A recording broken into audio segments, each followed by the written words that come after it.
Alice has been kidnapped. Alan, please help me. Alice? You'll do exactly what I say if you ever want to see your wife again. I can't tell anyone except my agent Barry. Damn it, Barry, they'll kill her! You're my best friend, and I'm worried that you're not right in the head. The ransom is a manuscript I supposedly wrote that's coming true before my eyes. It happened just the way it was on that page. So dark. I have found only a few scattered pages. I want the entire manuscript. The deadline is in 2 days. I found Mr. Wake's pages. Good girl. How the hell did she get her hands on the manuscript anyway? I don't know. She's resourceful. I told you you were too hard on her. Listen, I found out all sorts of interesting stuff while I was digging around. Yeah. Mr. Wake, it's Sheriff Breaker. We have an FBI agent here, Agent Nightingale. FBI? He's anxious to see you. You'd better come to the station. Okay, I'll be right over, Sheriff. Let's make this quick, huh? Help you folks? Name's Randolph. I'm the manager. We're looking for Rose. Works as a waitress down at the diner. Rose, sure. Nice girl. Who wants to know? I'm Alan Wake. The writer, huh? I heard on the radio you were visiting. Well, I'll show you her trailer. That Rose, she's a nice girl. Always pays her rent on time. As I was saying, Al, I found all sorts of weird stuff from the local newspaper's archives. This place is crazy. Disappearances, mysterious deaths, urban legends come true, and get this, most of this stuff takes place around Cauldron Lake. Well, you ain't wrong, mister. The Indians thought the lake was a doorway to the underworld. I'm the God-fearing type myself. I don't hold with that sort of thing. Yeah, okay. Anyway, there was an island there owned by a guy called Thomas Zane. Now, some of the articles I found about him make him out to be a famous writer, but I ran a bunch of searches, couldn't find a single thing he wrote. Zane was heavily into diving, so much so that the place came to be called Diver's Isle.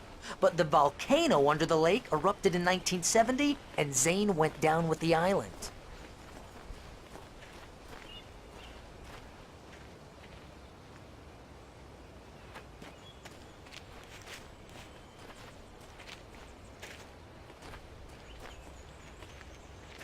Yeah, how about that? It was there in the morning, as if it had fallen from the sky. But it would take a tornado to lift something like that. We're damn lucky it didn't crush any of the trailers.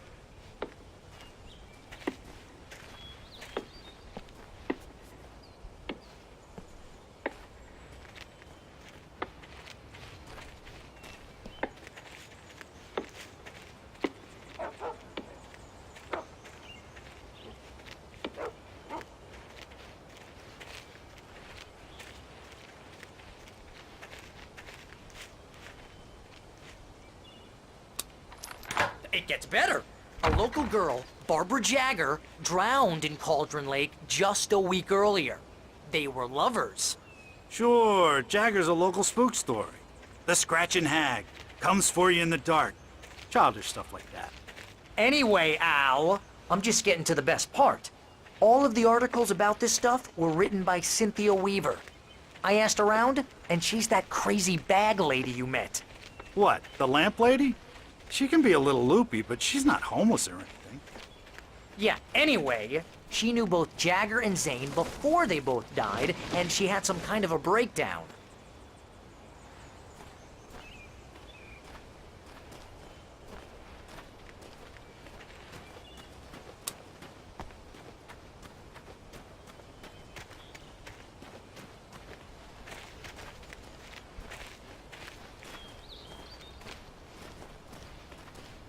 Well, mister, this here's Rose's trailer. You mind me asking what you want with her? We're just here to talk to her, pal.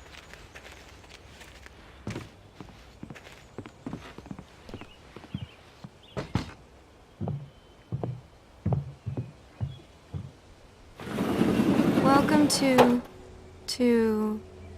Oh dear, Mr. Wake. I'm so glad you're here. Rose, you have my manuscript? Oh. Oh yes. Yes. Please, come in.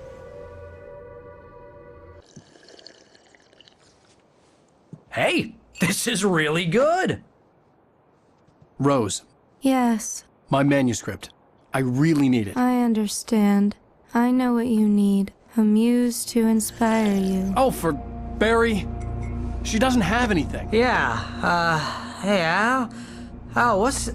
Oh... Barry! What? What?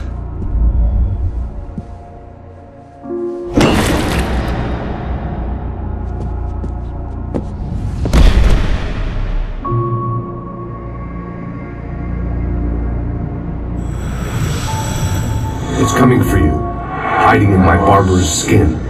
I'm too weak to stop it. You must turn the lights on. I promised I'd come visit you and your lovely wife. You must finish what you started. I insist. You must turn the lights on. Turn the light on. Back to work, boy.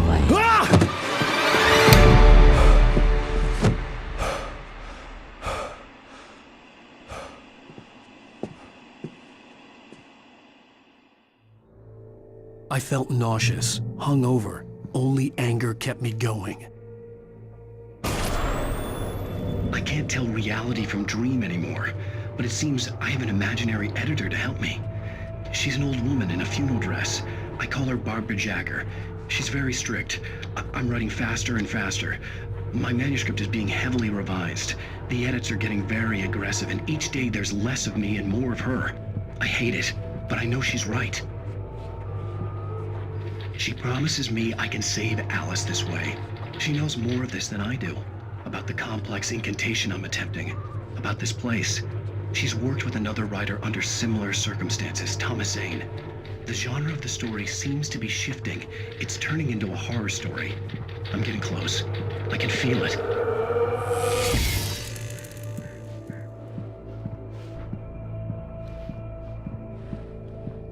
Rose took a day from me. I had less than 12 hours left to meet the kidnapper. All I could do was get Barry into the car, work something out once I got on the road.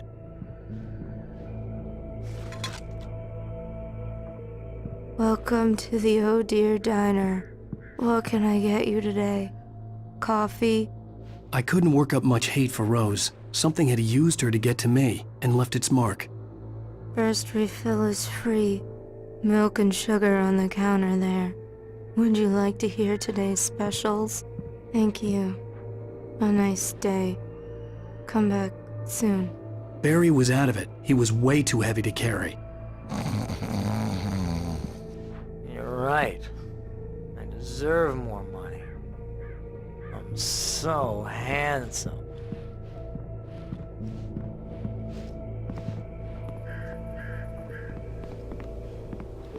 My gun and flashlight were gone. I'd have to find a way to get Barry into the car as quickly as possible.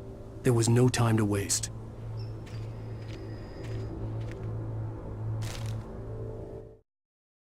Mr. Randolph liked Rose. That little smile she had. How she was still sweet when life had tried so hard to make her bitter.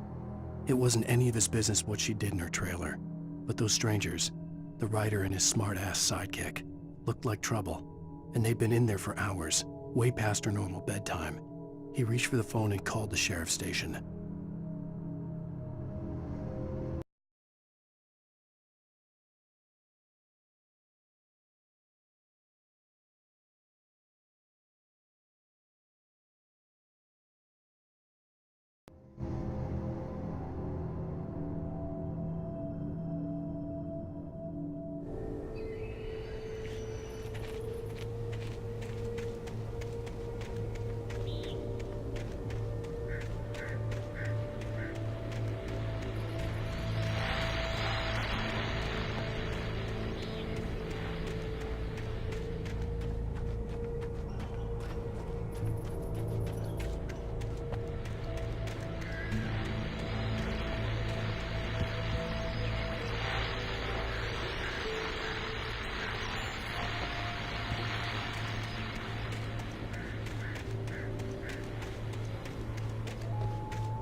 Oh, you're gonna get it now. God knows what you've done to that poor girl. This is Agent Nightingale, FBI! Get him up, Hemingway! You're under arrest! You move a muscle, I'll unload right in your goddamn face! Stay right where you are, Slane!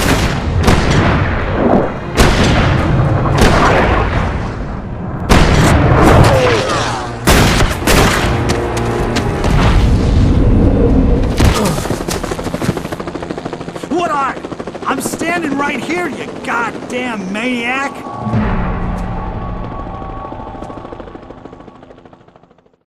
I hated to leave Barry behind, but there was no way I'd miss my appointment with the kidnapper. Give it up, Mr. Wake. Come on. Make it easy on him. Get out, Barry. Don't let him get away. Move it, move it, move it. I'll have you shot if you let him get away.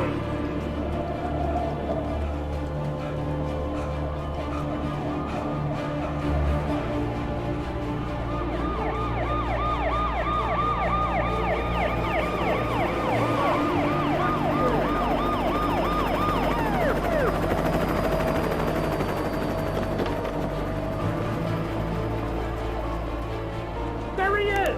Freeze! Okay, men, keep your eyes peeled. He's gonna try to make it through here. Oh, damn. Move it out! Move it!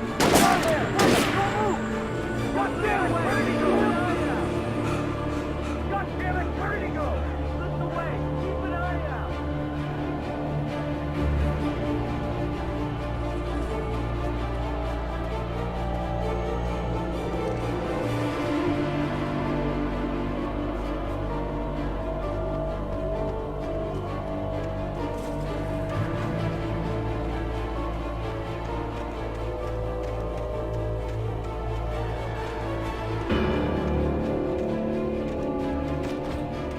He's gone! Come on, guys! We need to head him off!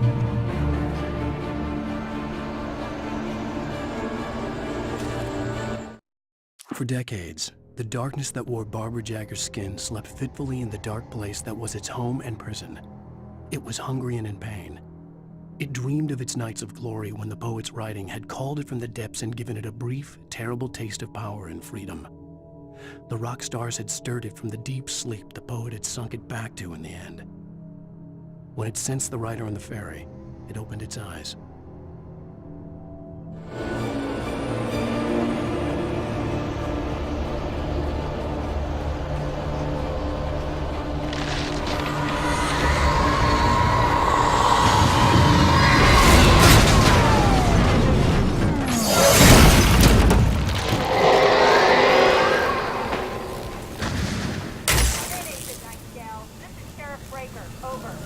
Nightingale, over.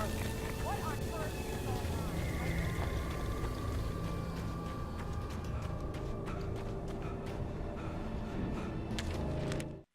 on? Rose didn't know how the strange old lady got in her trailer, and she looked wrong somehow. The woman showed her teeth in an approximation of a smile and traced a finger down Rose's cheek. "Pretty girl," she said. Rose felt as if she was falling asleep, but her knees didn't buckle. The crone spoke in a whisper, her words ice cold and dark in Rose's ear.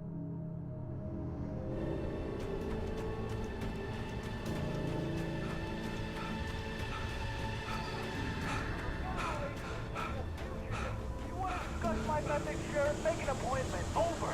You stay right where you are, Agent Nightingale. I'm on my way. The suspect was last sighted running along the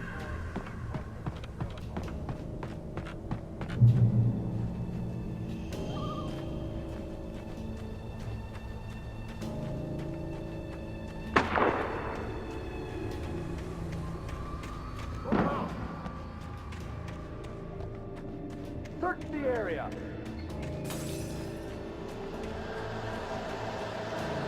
Stay sharp. This way. Over here. Hey.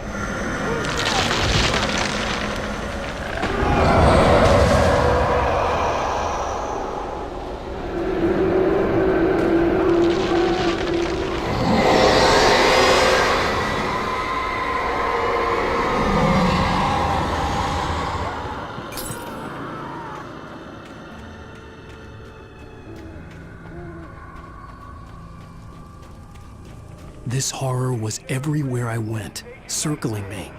The cops didn't stand a chance. They were after a writer, not a monster. Telling me that geek writer just took out my deputies? Are you kidding?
This is James. Mulligan, Thornton, come in. Over. Thornton here. James, we got both Wheeler and Rose in custody. They didn't put up a fight or anything. But anyway, hey, what are you... Come on! Sit down and give me that. James, Mulligan here. Over. Go ahead, Mulligan. Over. We got Wheeler and Rose here. Wheeler's drunk or hopped up on something. Speaking of which, that Fed had a pretty distinctive whiff of Otis Scotch about him, you know what I mean? Over.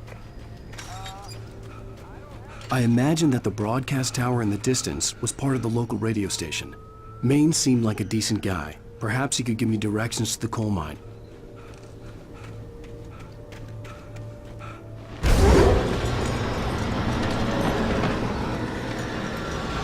Unnatural shadows clung to the gate. The darkness that was after me was trying to stop me. I wouldn't get through without a light.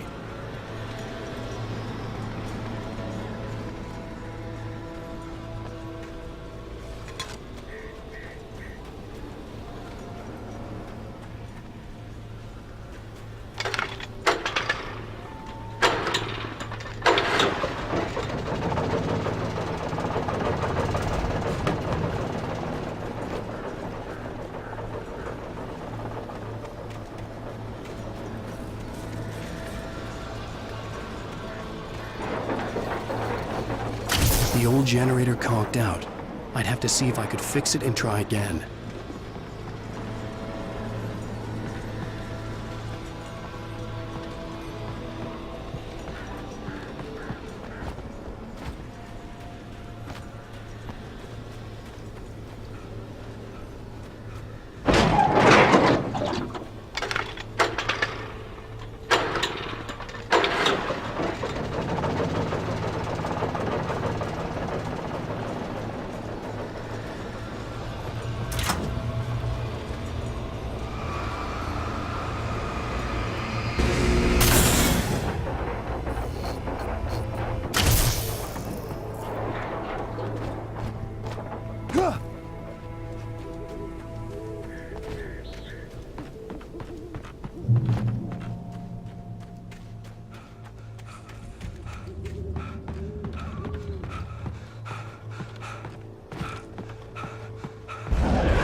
It took me a moment to recognize the flashbang grenades. They were an ideal weapon for my situation. Team 1, come in. Over. Team 1, this is Sheriff Breaker. Report. Over. Team 2, come in. I need a report. Over.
And here's another call. You're on KBF-FM with Pat Maine. It's Milt Peabody, Pat. What's on your mind, Milt? Well, I live near the trailer park, Pat, and there's a big ruckus going on over there. That's just up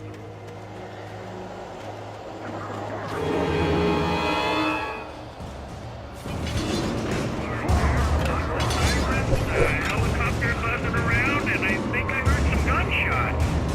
Gunshots? Yes, sir, like from a pistol. So can you find out what's going on? Because it's just next door, and they're popping off guns there. They're still shooting?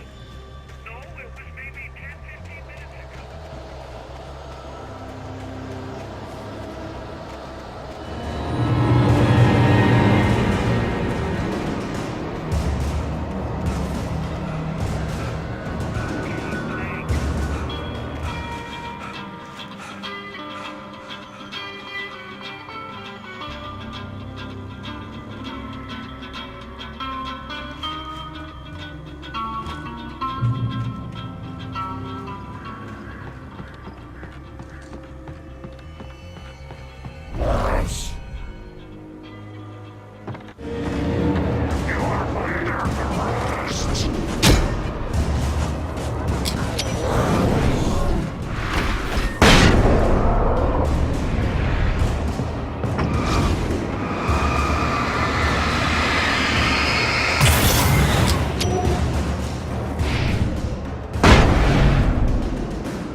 Touched by the dark presence, Rose was lost in a dreamland where everything was drawn in black and gray crayons. The old lady had promised her that all her wishes would come true. She would be Alan Wake's muse. She was smiling so hard it hurt her face. She crushed a bottle full of sleeping pills into the coffee. Deep down inside, she was screaming in terror.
I hope Maine could lend me a car to get to the coal mine. It's Lorna Miles. Oh, why, hello, Lorna. What do you have for us?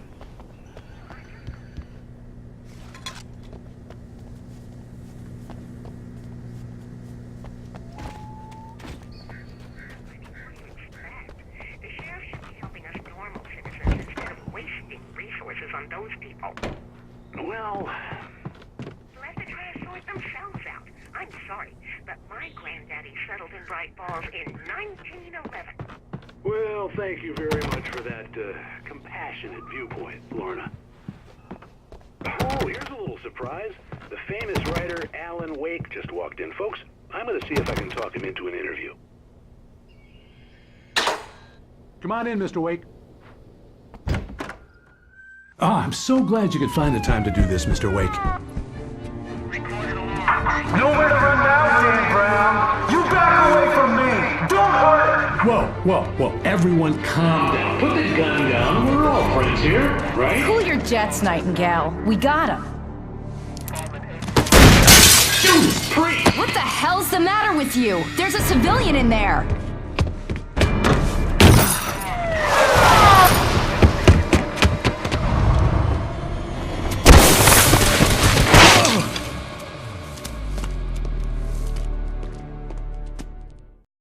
I'll get you yet, even if it kills me. You hear me? You hear me, H.P. Lovecraft? I had fallen off so many cliffs it was ridiculous. That's what you get for naming a book The Sudden Stop. It was probably good I hadn't had the chance to tell Maine where I was going. I'd have to lose the cops and find my own way to the mine.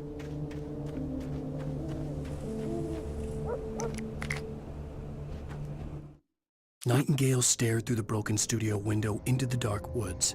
He turned around, started to walk out, but Maine grabbed his arm. "Young man, you almost shot me.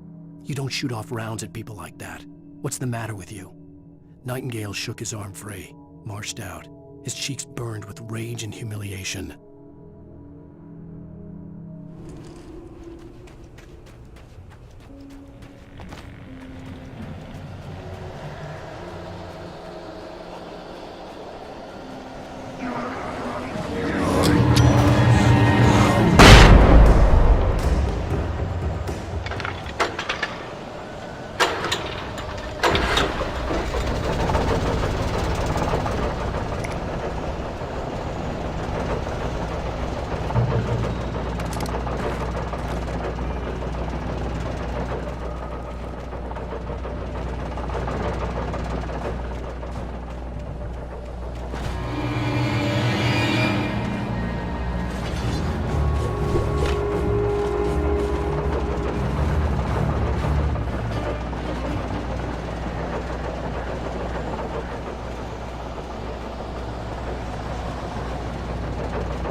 Danny had stepped out, but what stumbled back in was something else. Something alien. A monster. Walter tried to kill it, first with his fists, then a chair. It wouldn't die. Instead, it kept coming, unaffected by the beating it had taken. After Walter managed to kick it down the cellar stairs, fear took over. He ran, got behind the wheel, gunned the engine. The booze wouldn't make him forget, but he knew he had to try.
There was no sensible reason for the power company work lights to be here. It was almost as if they'd been left for someone like me to use.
Sarah trusted her gut, and her gut said Agent Nightingale was an asshole.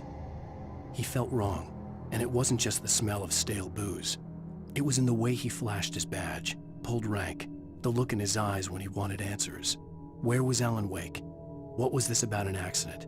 Where was his wife? And most importantly, why did she let Wake go? He wouldn't answer her questions. Federal business was all he'd say.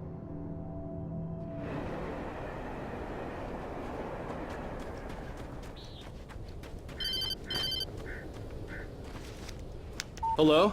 The most stubborn man I've ever met. Alice? Alice? Alan. Alan.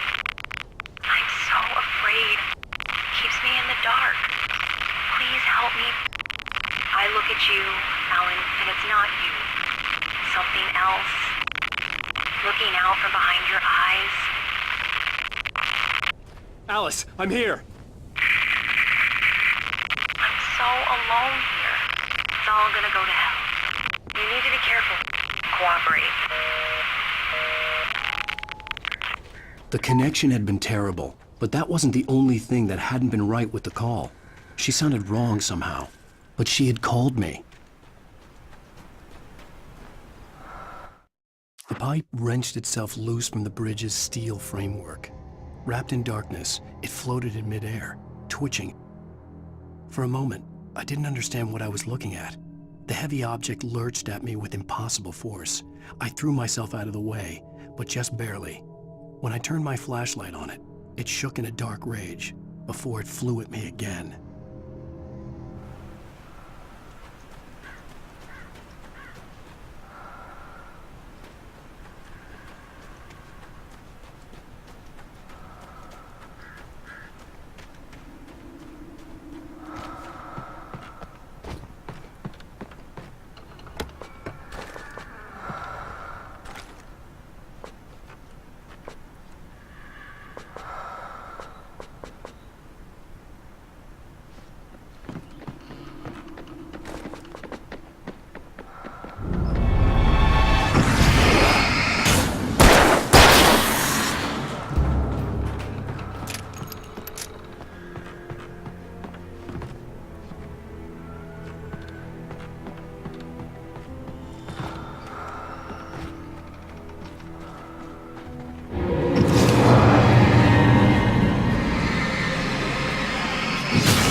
I could see a railway bridge up ahead, and a warehouse of some sort on the opposite shore. I hoped I could find a car from there.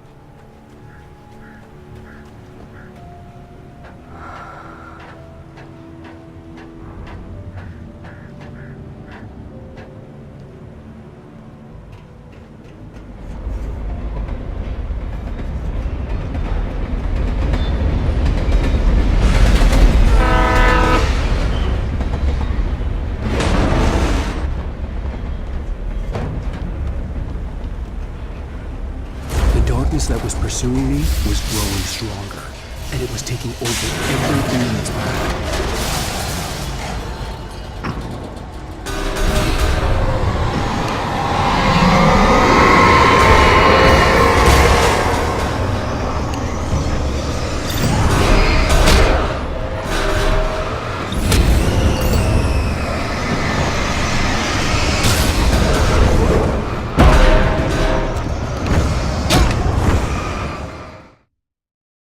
Opposite shore. I hoped I could find a car from there.